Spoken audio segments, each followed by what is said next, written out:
Goedenavond, dit is het Zeeuwse nieuws van zaterdag 11 juli.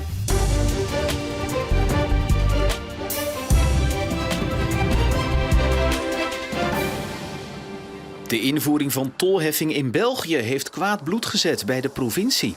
Wij zijn vanaf het begin heel erg kritisch geweest op de invoering van de vignet. Doe het nou niet, dat was ook mijn oproep, maar helaas. Het besluit van België kan gevolgen hebben voor de samenwerking met Zeeland en Nederland, vreest Van der Maas.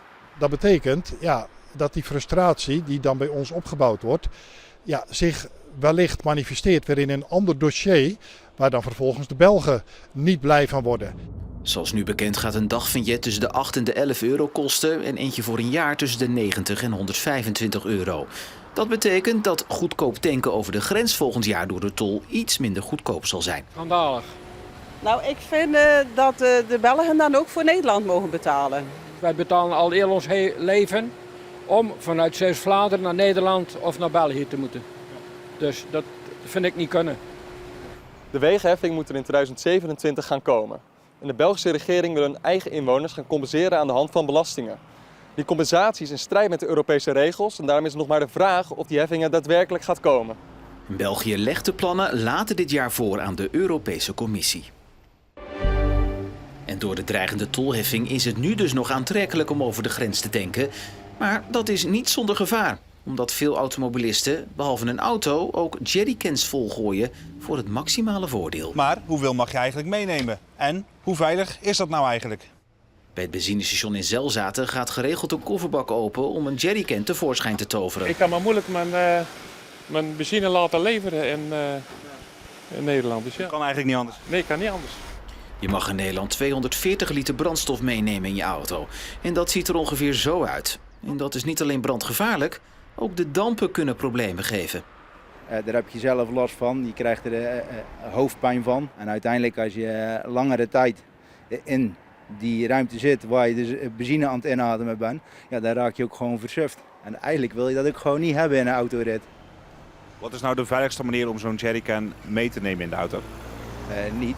Gewoon lekker in de brandstoftank houden. Uiteindelijk, ik snap wel dat je het gaat doen. Maar gebruik dan in ieder geval kleine hoeveelheden. En vooral die goedgekeurde jerrycan. Allergrootste voorkeur heeft om hem gewoon in een laadruimte te zetten. Buiten de bestuurdersruimte. Als je gewoon zeker weet dat je zelf niet in die damp kan gaan zitten.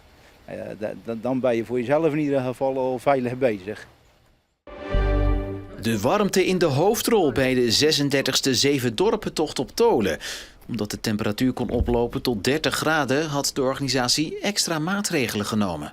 Ja, we hebben gezorgd dat er extra water is op alle posten. Dus allemaal thuislang gevraagd bij de mensen waar we staan. We hebben besloten dat iedereen vroeger mocht vertrekken vanwege de warmte. Ook de langste route was ingekort van 50 naar 40 kilometer.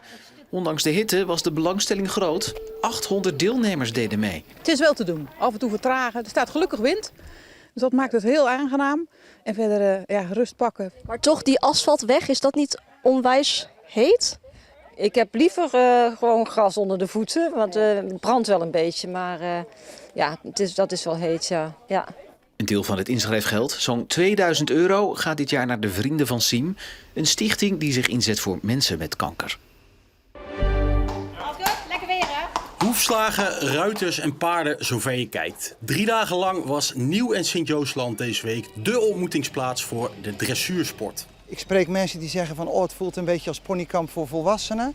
Dus we zijn heel serieus aan het sporten, maar we zijn ook gewoon lekker met die paarden bezig. En andere mensen komen echt voor die vakantiesfeer die Zeeland natuurlijk brengt. En dat is anders als dat je ergens anders in Nederland op concours gaat. Aan de 19e editie van Zeeland Outdoor Dressage deden iedere dag maar liefst 350 combinaties mee. Op het hoofdnummer, de Grand Prix, won Chantal Nijpjes uit Sint-Laurens. Zeeland Outdoor is echt wel een van de grotere evenementen hier in de buurt. En wij kijken daar ook als profs altijd wel een beetje naar uit. Volgens mij zijn ze er vanaf de allereerste keer bij geweest. En ik denk niet dat ze 1 editie hebben overgeslagen. Dus misschien moeten we daar nog een keer champagne voor opentrekken. We hebben in de regio hier natuurlijk verschillende profs, maar dat is toch altijd relatief klein. En op zo'n evenement als hier, dan krijg je gewoon heel veel profs bij elkaar. En dat is wel echt superleuk. Volgend jaar viert Zeeland Outdoor Dressage een jubileum, want dan is de 20e editie.